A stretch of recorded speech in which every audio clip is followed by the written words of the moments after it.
El día en que los estadounidenses lograron capturar a Pancho Villa quedó marcado como uno de los mayores errores de su historia militar. Creyeron que habían encerrado a León en su jaula, que tenían controlado al hombre más buscado de México.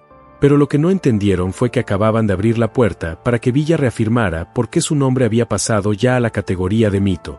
En aquel tiempo, la guerra revolucionaria en el norte de México no solo se libraba con balas, sino con información, engaños y traiciones. Las vastas tierras de Chihuahua eran un tablero de ajedrez donde cada movimiento podía costar la vida de cientos. Y allí, en ese escenario de lucha constante, Pancho Villa estaba a punto de enfrentar uno de los golpes más duros de su trayectoria. No una bala enemiga, sino una puñalada que venía del lugar más inesperado, la traición de un hombre que llevaba años a su lado. La División del Norte, bajo las órdenes de Villa, llevaba 3 días rastreando un convoy estadounidense que transportaba armas hacia las tropas de la expedición punitiva. La información que Villa había recibido era precisa.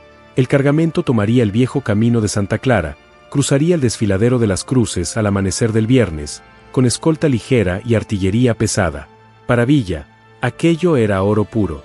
Era la oportunidad de asestar un golpe que resonaría hasta Washington y demostrarle al general John J. Pershing que México no era territorio de conquista.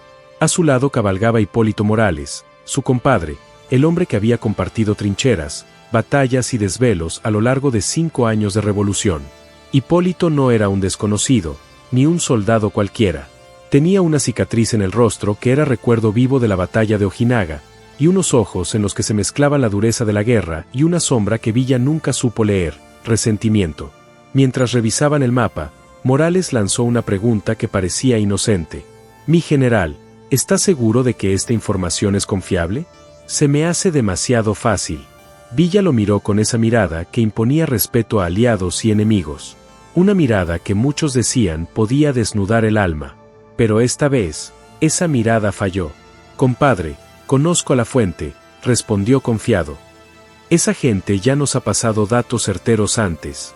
Los gringos están sobrados de confianza. Creen que con sus uniformes limpios y rifles modernos pueden tratarnos como si fuéramos bandidos». Lo que Villa ignoraba era que su compadre ya había vendido esa información 3 días antes en un acuerdo secreto con el coronel George S. Dodd, uno de los oficiales de inteligencia más cercanos a Pershing. Morales no lo había hecho por dinero, como solía pasar con otros desertores, sino por algo que le dolía más que la pobreza, vivir a la sombra de Villa. Mientras Francisco se convertía en un ícono internacional, a él lo seguían presentando solo como el compadre de Pancho Villa. Los estadounidenses le ofrecieron lo único que su orgullo herido necesitaba: reconocimiento. Le prometieron que, cuando Villa fuera capturado, él sería proclamado como el hombre que había traído la paz a la frontera. Su nombre saldría en los periódicos de Estados Unidos, no como un traidor, sino como un héroe. Con esa ambición creciendo en silencio, Morales había preparado la trampa. Y Villa, confiado, caminó directo hacia ella. El viernes al amanecer, el caudillo llegó al desfiladero de las Cruces acompañado por 50 de sus hombres más leales. Todos esperaban encontrarse con un convoy pesado y mal protegido.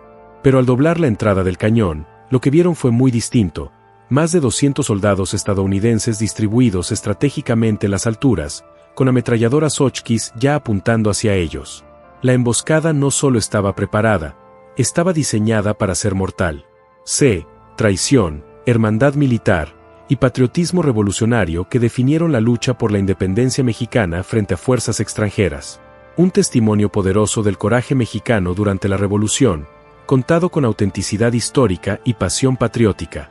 El primer disparo sonó como un trueno que quebró el amanecer en 1000 pedazos. Villa apenas alcanzó a sentir cómo la bala le rozaba la oreja cuando dio la orden de retroceder. Pero ya era tarde, la salida también estaba bloqueada. Los estadounidenses habían calculado cada paso.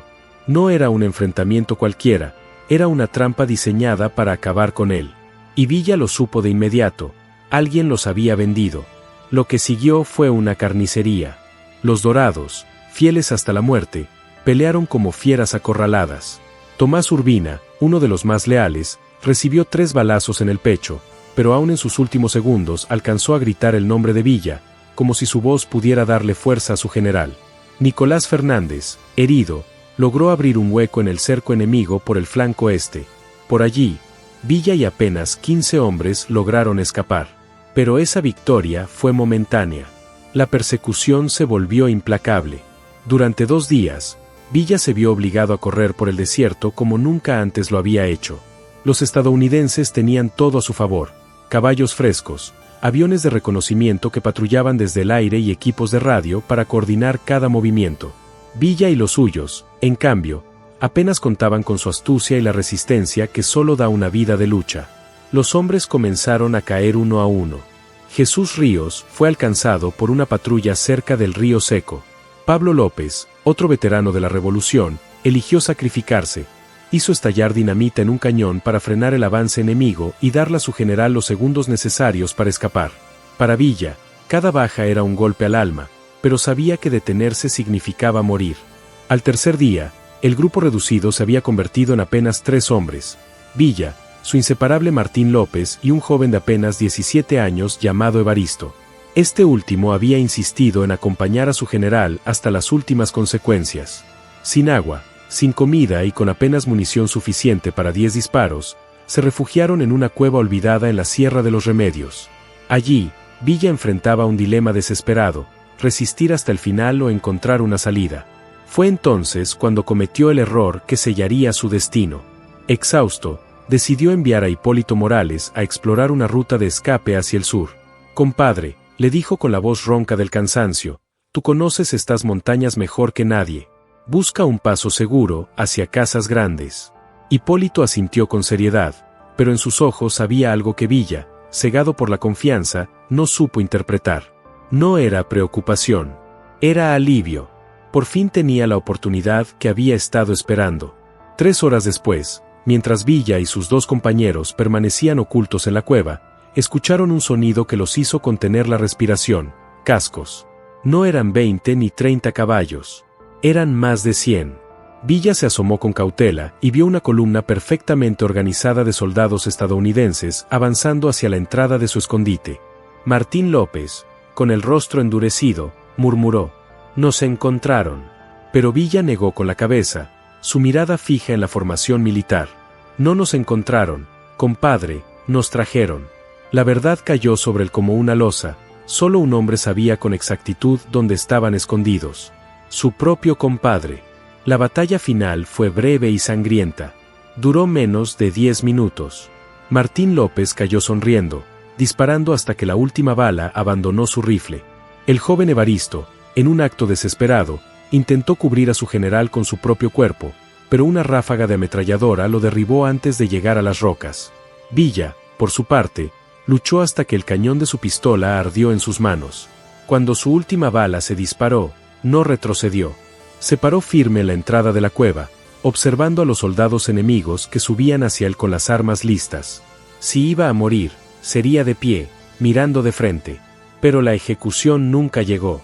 El coronel George S. Dodd, comandante de la operación, se adelantó con las manos levantadas en señal de tregua. En un español quebrado, pronunció: «General Villa, se acabó la guerra. Ríndase y nadie más tiene que morir». Villa escupió en el suelo con desprecio. La guerra se acaba cuando el último gringo salga de México, no antes. Y en ese instante, antes de que pudiera reaccionar, escuchó una voz conocida, una voz que lo atravesó como un cuchillo. Una voz que había compartido trincheras, celebraciones y juramentos de hermandad. Era la voz de Hipólito Morales, saliendo desde detrás de las filas enemigas. Hipólito apareció desde entre las filas de soldados americanos. Ya no era el mismo hombre que había cabalgado junto a Villa en decenas de batallas.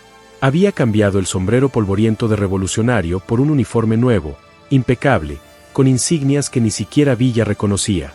El silencio fue inmediato y absoluto. Ni los caballos resoplaban. Era un silencio pesado, el tipo de silencio que deja la traición cuando se muestra desnuda. Villa lo miró fijo. No era un desconocido. Era el compadre, el hermano de armas, el hombre que había compartido fogatas, heridas y juramentos. Pero ahora, vestido de enemigo, parecía un fantasma de carne y hueso. Solo una palabra salió de la boca del caudillo: «Tú». Hipólito no soportó la mirada. Bajó la vista, como un niño sorprendido en la mentira. «Francisco, tú no entiendes. Esta guerra no se puede ganar. Los americanos tienen hombres, armas, dinero. Seguir luchando es condenar a más mexicanos a morir por nada. Villa dio un paso al frente, sus cadenas tintineando con el movimiento. ¿Y por eso vendiste a tus hermanos? ¿Por eso Tomás cayó acribillado? ¿Por eso un chamaco de 17 años está ahí, tirado con 3 balazos en el cuerpo? Hipólito levantó la voz, quebrada por la tensión. Fue para salvar vidas. Para terminar con esta locura. Los americanos me prometieron que, si te entregaba, se retirarían de México. La respuesta arrancó de Villa una carcajada seca, sin alegría. Una risa de burla amarga. ¿Y tú les creíste? ¿De verdad pensaste que iban a irse después de gastar millones de dólares persiguiéndome? Compadre, no solo eres un traidor, eres un pendejo. El coronel Dodd cortó el enfrentamiento antes de que pasara a los golpes. Suficiente charla. General Villa, está bajo arresto por actos de guerra contra los Estados Unidos. ¿Va a cooperar o tengo que obligarlo? Villa alzó las manos lentamente. ¿Y si me niego? Dodd sonrió con frialdad. Entonces sus últimos 2 hombres morirán despacio.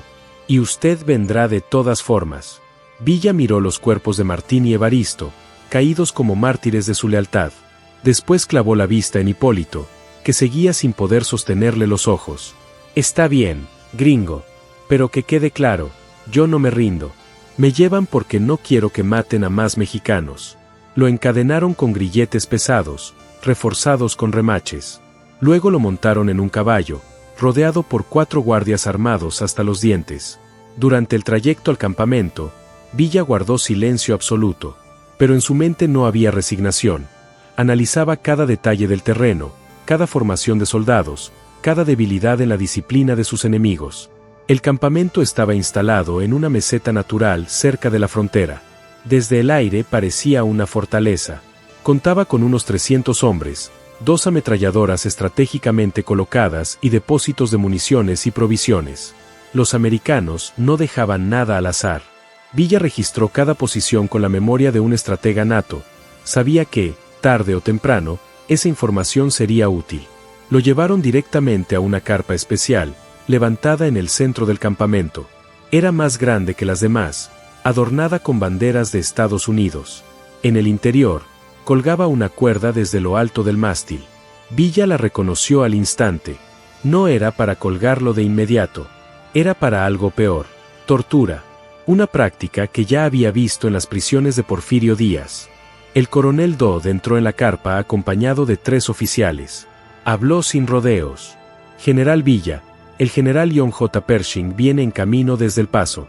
Estará aquí mañana por la tarde. Villa arqueó una ceja, fingiendo indiferencia. ¿Y eso a mí qué me importa? Le debería importar, respondió Dodd con frialdad, porque Pershing tiene planes especiales para usted. No será una ejecución rápida. Será una demostración. Villa sintió un frío en el estómago, pero su rostro no mostró nada. ¿Qué clase de demostración? La clase que deja claro que Estados Unidos no tolera ataques en su territorio. Vamos a grabarlo. Se mostrará en los teatros de toda América para enseñar qué ocurre con los que se atreven a desafiar a nuestro país. El mensaje era evidente. No buscaban simplemente matarlo. Querían destruirlo como símbolo. Querían humillarlo y convertir su agonía en espectáculo. Dodd ofreció una alternativa. Si usted hace una declaración pública renunciando a la revolución, pidiendo a sus hombres que depongan las armas y prometiendo no volver a levantarse contra nosotros, quizá el general Pershing muestre misericordia. Villa escupió a sus pies. Prefiero que me cuelguen 1000 veces antes de traicionar a México. El coronel se encogió de hombros, casi satisfecho con la respuesta. Tiene hasta mañana por la tarde para pensarlo. Cuando lo dejaron solo, Villa escuchaba con atención. Cada voz afuera, cada ruido de caballos, cada movimiento de guardias. Todo lo almacenaba en su memoria. Sabía que la información era poder. Más tarde, al caer la noche, Hipólito entró en la carpa. Caminaba como si cada paso pesara toneladas. No podía mirarlo de frente. Francisco, vine a explicarte. Villa lo interrumpió de inmediato. No hay nada que explicar. El hombre que vende a sus hermanos ya está muerto por dentro. Hipólito se sentó en una silla, tembloroso. Tú no entiendes. México está perdiendo esta guerra. Los americanos pueden traer 100,000 hombres si quieren. No podemos ganar. Villa avanzó todo lo que las cadenas le permitieron. ¿Sabes qué recuerdo, compadre? El día que nos conocimos en aquella cantina de San Andrés. 3 hombres iban a matarte. Yo me metí y te salvé. ¿Te acuerdas? Hipólito lo miró por primera vez. Me acuerdo. Te salvé porque vi en ti a un hermano. Dormiste junto a mi fogata, comiste de mi plato, peleaste a mi lado en 20 batallas. Y ahora, me entregas como a un animal. Hipólito, desesperado, levantó la voz. Lo hice por México, para que termine la guerra. Villa negó con la cabeza. No, compadre. Lo hiciste porque estabas cansado de ser el amigo de Pancho Villa. Lo hiciste porque querías que, por una vez, tu nombre saliera en los periódicos. El golpe fue directo. Hipólito palideció, sin palabras. Villa supo que había dado en el blanco. Los americanos te prometieron fama, ¿verdad? Te dijeron que serías el héroe que capturó a Villa, que tu nombre entraría en la historia. Hipólito calló. No respondió. Y ese silencio era la confesión más clara de todas.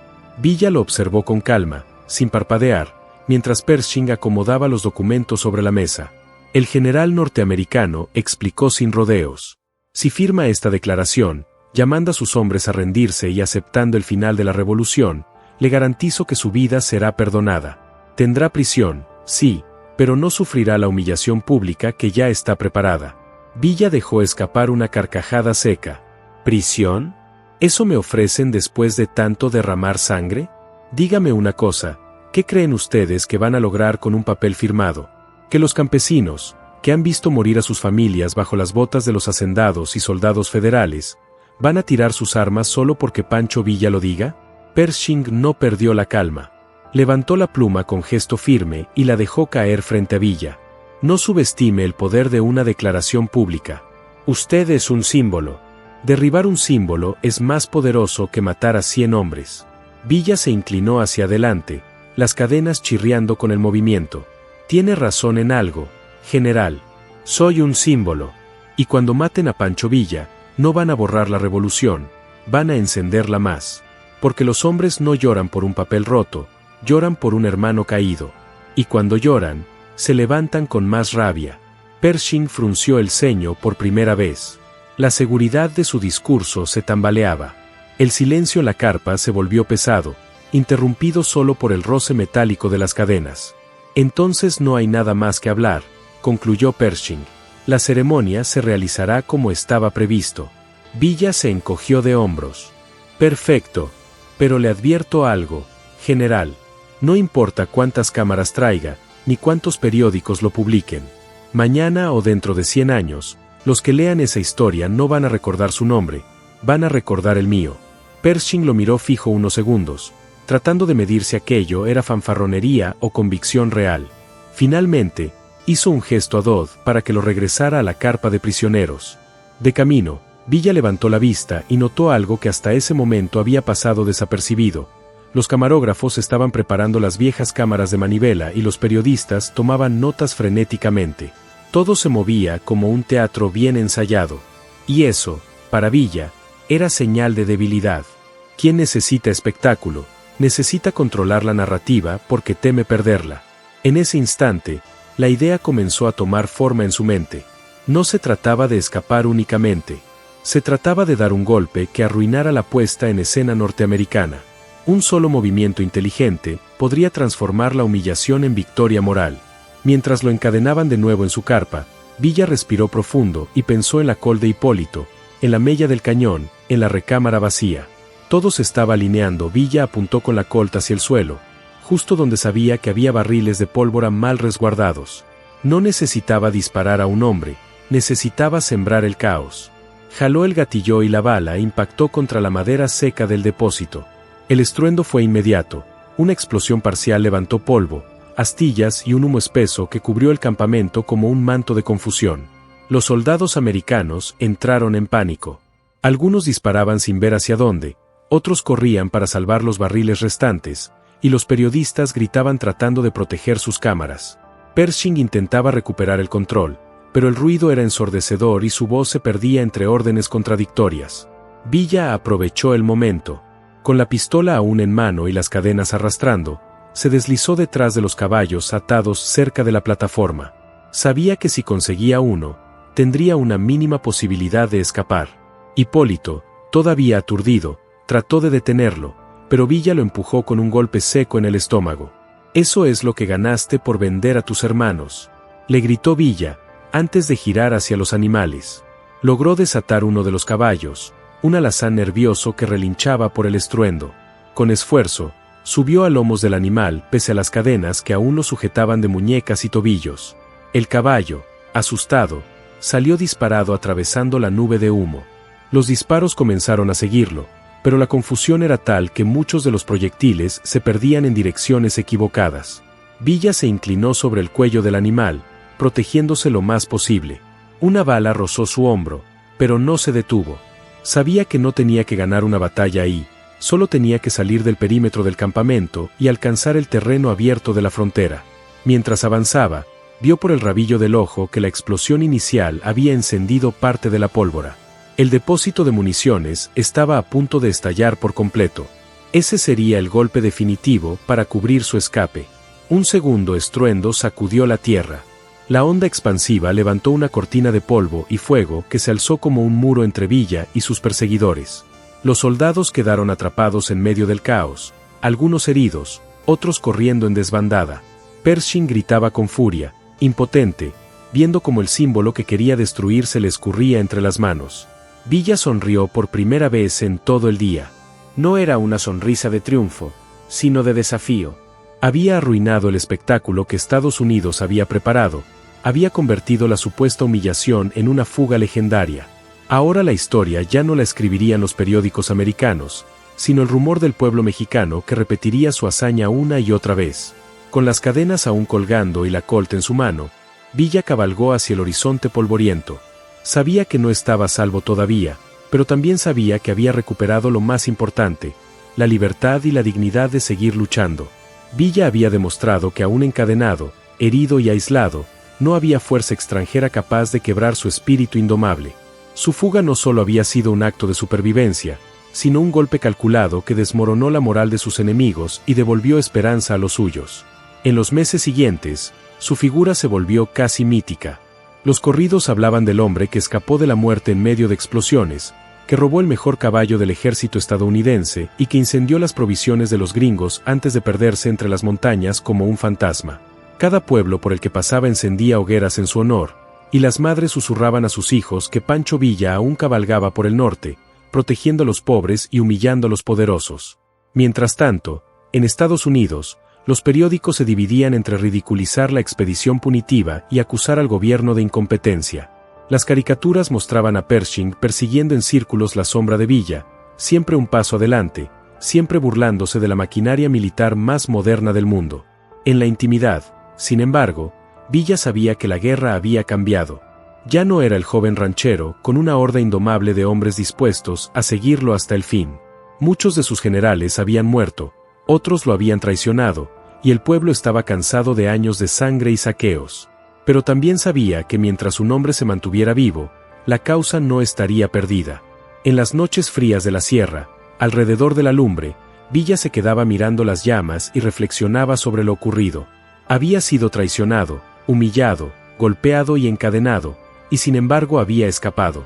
¿Era eso suerte, destino o la mano invisible de una justicia superior? Para él, la respuesta era clara. Había nacido para pelear, y mientras respirara, no permitiría que el suelo mexicano fuera mancillado sin resistencia. Así, el escape de Pancho Villa no fue solo una hazaña militar ni una anécdota en su vida. Fue un símbolo de resistencia frente al invasor, un recordatorio de que la tierra no se entrega ni aún en las peores condiciones, y la prueba definitiva de que su leyenda no se podía encadenar. El norte de México volvió a resonar con su nombre, y aunque el tiempo acabaría por alcanzarlo años después, en ese momento Villa se convirtió en lo que siempre había soñado ser, no un simple hombre, sino un mito viviente, que México no se podía conquistar, que los mexicanos no se iban a rendir, y que mientras hubiera hombres dispuestos a luchar por su libertad, ningún invasor podría dormir tranquilo en suelo mexicano.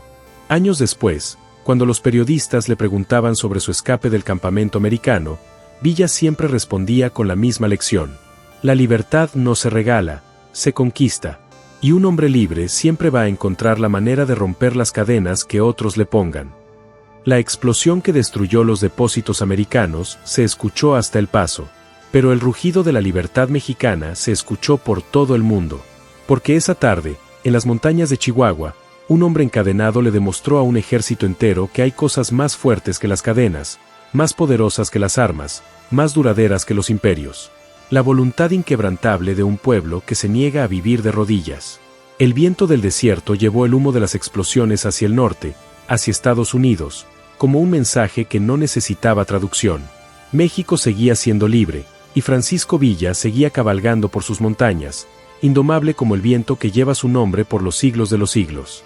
¿Y tú qué opinas de esta historia? ¿Villa fue un genio táctico o simplemente tuvo suerte? Dime en los comentarios qué te pareció este episodio de Valor y Astucia. Si te gustó esta historia del norte de México, dale like y compártela con quien ame las leyendas de hombres que prefirieron morir de pie antes que vivir de rodillas. Hasta la próxima. Y recuerda, las cadenas solo son fuertes hasta que un hombre libre decide romperlas.